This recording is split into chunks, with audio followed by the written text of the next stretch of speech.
বিশ্ব রাজনীতির মঞ্চে এক অস্থির সময়। একদিকে যখন ইরান যুক্তরাষ্ট্রের মধ্যকার ছায়াযুদ্ধের উত্তেজনা মধ্যপ্রাচ্যের আকাশকে মেঘাচ্ছন্ন করে রেখেছে, ঠিক তখনই পৃথিবীর অন্য প্রান্তে জেগে উঠেছে আরেক পারমাণবিক দানব। প্রশান্ত মহাসাগরের লোনা জলে যখন মার্কিন রণতরীগুলোর আনাগোনা বাড়ছে, তখনই পিয়ংইয়ংয়ের হুঙ্কার কাঁপিয়ে দিয়েছে এশিয়ার স্থিতিশীলতাকে। শুরুটা হয়েছিল ইরান আর যুক্তরাষ্ট্রের চরম বৈরিতা দিয়ে। বাকযুদ্ধ ছাপিয়ে যখন পারমাণবিক চুল্লির উত্তাপ বিশ্ববাজারে তেলের দাম বাড়িয়ে দিচ্ছে, তখন সবার নজর ছিল পশ্চিম এশিয়ায়। কিন্তু কেউ কি ভেবেছিল দূরপ্রাচ্যে কিম জং উন প্রস্তুত করে রেখেছেন এক বিশাল অগ্নিবৃষ্টির মহড়া? শনিবার স্থানীয় সময় দুপুর 1:20 উত্তর কোরিয়ার সুনান এলাকা যখন মানুষে মুখরিত, ঠিক তখনই গর্জে ওঠে ভূমি। একযোগে 10টিরও বেশি ব্যালিস্টিক ক্ষেপণাস্ত্র আকাশের বুক চিরে ধেয়ে যায় পূর্ব সাগরের দিকে।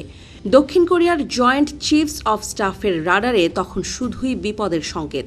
ব্যালিস্টিক ক্ষেপণাস্ত্রের এই ঝাঁক যেন স্রেফ পরীক্ষা নয়, বরং এক বিশাল শক্তির জানান দেয়া।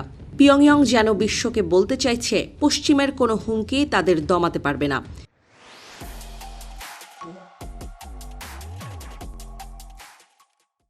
জাপানের NHK চ্যানেল সূত্রের খবর, ক্ষেপণাস্ত্রগুলো ইতোমধ্যে সাগরের বুকে আছড়ে পড়েছে, যা তৈরি করেছে বিশাল জলস্তম্ভ। মুহূর্তের মধ্যেই রেড অ্যালার্ট জারি করা হয়েছে জাপান ও দক্ষিণ কোরিয়ায়। জাপানি প্রধানমন্ত্রীর কার্যালয় থেকে এক্স বার্তায় দেশবাসীকে সতর্ক থাকার নির্দেশ দেওয়া হয়েছে।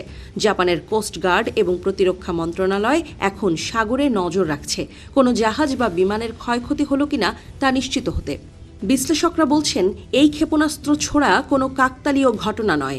দক্ষিণ কোরিয়া ও যুক্তরাষ্ট্রের যৌথ সামরিক মহড়া ফ্রিডম শিল্ডের বিরুদ্ধেই এই মারমুখী অবস্থান পিয়ংইয়ংয়ের। 19 মার্চ পর্যন্ত চলতে থাকা এই মহড়াকে নিজের অস্তিত্বের ওপর হুমকি হিসেবে দেখছে উত্তর কোরিয়া। উত্তর কোরিয়ার ক্ষমতাধর নারী নেত্রী কিম ইয়ো জং এর কণ্ঠস্বর এখন রণক্ষেত্রের বারুদের মতো।